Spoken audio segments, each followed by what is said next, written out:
गुलाबरावांनी काढला ठाकरेंचा बाप।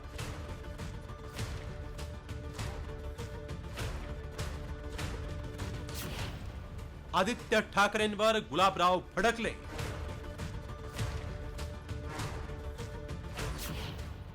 सभागृहात आणि बाहेर दोघांमध्ये ठशान।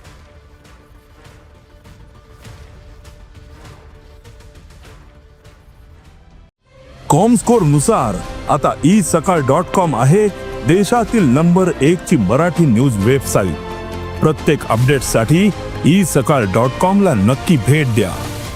सभागृहात आज आदित्य ठाकरे आणि शिंदेंच्या शिवसेनेचे नेते आणि मंत्री गुलाबराव पाटील यांच्यात चांगलीच बाचाबाची झाली। या वादानंतर आदित्य ठाकरे आणि गुलाबराव पाटलांमध्ये असलेली टशन ही सभागृहाच्या बाहेर देखील पाहायला मिळाली। अर्थसंकल्पीय अधिवेशनात मंत्र्यांनी टोलवाटोलवी न करता अभ्यास करून उत्तरं दिली पाहिजेत असा टोला आदित्य ठाकरेंनी लगावताच गुलाबराव पाटलांनी थेट ठाकरेंचा बाप काढत उद्धार केला। पाहुयात नेमकं विधिमंडळात काय घडलं। की खात्याचा अभ्यास करून बघा, सत्ताधारी पक्षाचे पण अनेक प्रश्न आहेत आणि ते उत्तर देऊ शकत नाहीत सत्ताधारी पक्षाच्या आमदारांना।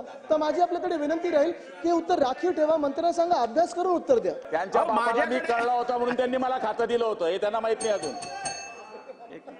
बोला मंत्री महोदय, बोला मंत्री महोदय, बोला। त्या वडिलांना कळलं होतं म्हणून त्यांनी मला हे खातं दिलं होतं।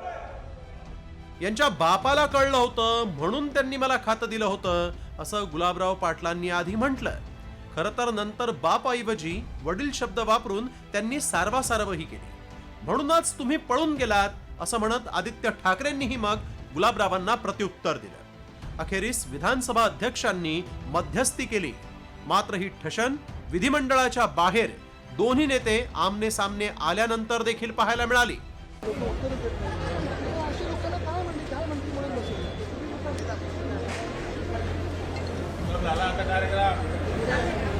3 वर्षापूर्वीची परिस्थिती आणि आजची परिस्थिती पूर्णपणे बदलली आहे आणि म्हणूनच कधी काळी एकाच पक्षात असताना एकमेकांचे गुणगान गाणारे नेते आज मात्र एकमेकांचे बाप काढून महाराष्ट्राच्या राजकारणाची पातळी रसातळाला नेत आहेत असं म्हटलं तरी वावगं ठरणार नाही। ब्युरो रिपोर्ट, साम टीव्ही न्यूज।